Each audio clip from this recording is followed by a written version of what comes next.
Hello guys, welcome back to my channel Shukla's kitchen cape. তো দেখতেই পাচ্ছ আমি এখানে মোচা ছাড়াচ্ছি। আজকে তোমাদের মোচা দিয়ে একটা রেসিপি করে দেখাবো।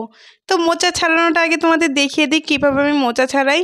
তো প্রথমে মোচার ফুলগুলো ছাড়িয়ে নিয়েছি, তারপর তোমরা দেখবে একটা মোটা একটা ডান্টি টাইপের থাকে, ওটা ছিঁড়ে ফেলবে। আর তার সঙ্গে একটা ওই যে প্রথমে মোটা ডান্টি ছিঁড়ে ফেলছি, তারপরে যে খোসা টাইপের ওটা ছিঁড়ে ফেলছি। এই দুটো জিনিসই ফেলে দিলে হয়ে যাবে। তো আমি এক এক করে এইভাবে দেখতে পাচ্ছ সব ফুলগুলো ভালো করে ছাড়িয়ে নেব। দেখো আমি যেইভাবে করেছি তোমরাও ঠিক সেইভাবে ছাড়িয়ে নেবে।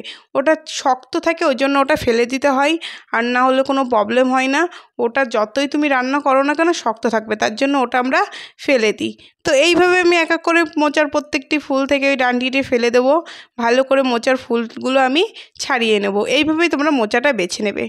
এরপরে আমি একটি ক্যাচির সাহায্যে ভালো করে ছোট ছোট করে কুচি কুচি করে কেটে দেব। দেখতে পাচ্ছ আমি যেভাবে কেটেছি তোমরাও ঠিক সেভাবে কাটবে। আমি একটা ক্যাচির সাহায্যে কেটে নিয়েছি, এতে খুব সুবিধা হয় কাটতে। তো এইখানে দেখতে পাচ্ছ আমার সব মোচা ছাড়ানো কাটা হয়ে গেছে, আমি জলে ভিজিয়ে রেখেছি। এরপর আমাদের যেটা লাগছে আদা কুচি। আমি একটা বড় সাইজের আদা নিয়েছি কুচিয়ে, আর নিয়েছি লঙ্কা। 5 থেকে 6টা লঙ্কা আমি মাঝখান থেকে চিড়ে নিয়েছি। আদাটার আমাদের পেস্ট লাগবে, তাই মিক্সিতে দিয়ে আমি আদার ভালো করে একটা ফাইন পেস্ট তৈরি করে নেব। এরপর আমাদের ফ্রাইং প্যানে দিয়ে দিতে হবে তেল।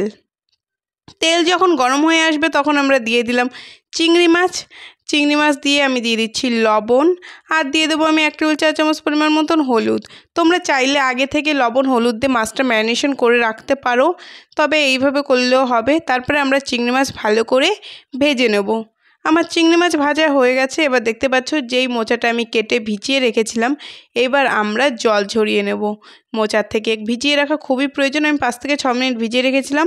তারপরে আমি এখন এই যে জল ঝরিয়ে রেখে দেবো মোচাটা জল ঝরতে দিয়ে এবার বাকি কাজগুলো আমরা করে নেব। তো এখানে দেখতে পাচ্ছ আমাদের কি লাগছে, আলু আমি ছোট ছোট করে কিউব করে কেটে নিয়েছি। এবার কড়াইতে আমি তেল দিয়ে দিচ্ছি।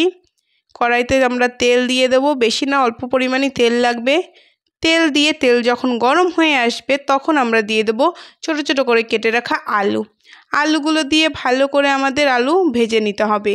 এখানে আলু তোমরা 50 থেকে 80% ভেজে নেবে, পুরো না ভাজলেও হবে। আলুগুলো তো আমরা ভালো করে এখন ভেজে নেব। দেখতেই পাচ্ছো তোমরা, এই যে আমার আলু ভাজা হয়ে গেছে। এমন কালার হলেই তোমরা নামিয়ে দেবে আলু। এবার আমাদের ওই কড়াইতে একটু তেল দিয়ে শুকনো লঙ্কা, একটা তেজপাতা, 1 টেবিল চা চামচ পরিমাণ মতন জিরে ফোড়ন দিয়ে দেবো। তারপরে দিয়ে দেবো আমরা এখানে পেঁয়াজ বাটা, আদা বাটা, রসুন বাটা, সব বাটা মশলাগুলো আমরা এক এক করে এইখানে দিয়ে দেব। এখন আমি দিয়ে দিচ্ছি রসুন বাটা। এবার আমাদের দিয়ে দিতে হবে গুঁড়ো মশলা, যেসব গুঁড়ো মশলা আমরা ব্যবহার করব। আগে এটা একটু আমরা ভেজে নিই, তাহলে কাঁচা মশলার গন্ধটা থাকবে না। তো এটা যখন একটু ভাজা হয়ে যাবে তারপরে আমি দিয়ে দিচ্ছি এইখানে ধনে গুঁড়ো, জিরে গুঁড়ো, আর লাগছে কাশ্মীরি লাল লঙ্কার গুঁড়ো। চাইলে তোমরা নর্মাল লাল লঙ্কার গুঁড়োও দিতে পারো। এরপর আমি দিয়ে দিচ্ছি হলুদ গুঁড়ো 1 টেবিল চা চামচ পরিমাণ মতন, আর দিয়ে দিচ্ছি আমি লবণ। দিয়ে সব উপকরণ ভালো করে একটু ফ্রাই করে নিতে হবে। সব কিছু দেখতেই পাচ্ছ যখন মশলা থেকে তেল ছেড়ে আসবে এই পর্যায়ে, তখন কেটে রাখা মোচা দিয়ে দিতে হবে। আর যে আলুটা আমরা ভেজে রেখেছিলাম ওই আলুটা দিয়ে, আর কাঁচা লঙ্কা চিড়ে রেখেছিলাম সেটা দিয়ে ভালো করে মিলিয়ে এখন ফ্রাই হতে দেবো আমরা কিছুক্ষণ ভেজে রাখার পরে আমরা এখন দিয়ে দেবো আগে থেকে ভেজে রাখা চিংড়ি মাছ দিয়ে আমরা এটা ভালো করে মিলিয়ে নেব সব উপকরণের সঙ্গে। এবার আমাদের ঢাকা দিয়ে রাখতে হবে। কমসে কম তোমরা 5 মিনিট এটা ঢাকা দিয়ে রাখবে। 5 মিনিট পর দেখতেই পাচ্ছ কতটা কমে গেছে। তো এখন একটু ভালো করে ফ্রাই করে নিতে হবে। কিছুক্ষণ দেখতেই পাচ্ছ আমি ফ্রাই করছি। এরপরে তোমাদের মোচার মেন কাজটা করতে হবে, যেটা আমার আসল ট্রিক রান্নার। তো এখানে আমি একটা বাটি নিয়েছি, আর নিচ্ছি আমি 1 টেবিল চা চামচ পরিমাণ মতন কর্নফ্লাওয়ার, আর নিচ্ছি গরম মশলা। দুটোই আমি সেম পরিমাণ নিয়েছি।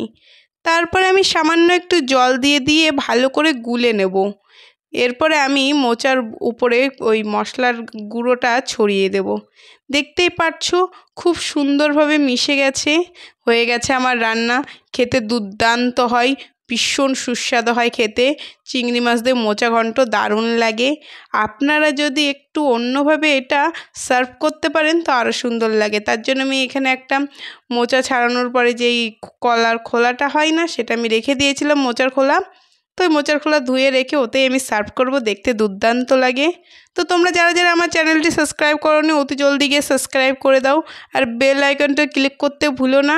আর তোমরা সবাই বাড়িতে এটি ট্রাই করবে, আর কেমন হয়েছে আমাকে কমেন্ট সেকশানে জানাবে, অবশ্যই তোমরা জানাবে। তো দেখতেই পারছো কত সুন্দর লাগছে। উপর দিয়ে আমি একটা শুকনো লঙ্কা দিয়ে দিয়েছি, এতে আরও সুন্দর লাগছে। শুধু খেতে না, খাবারটা দেখতে সুন্দর হওয়াটাও জরুরি।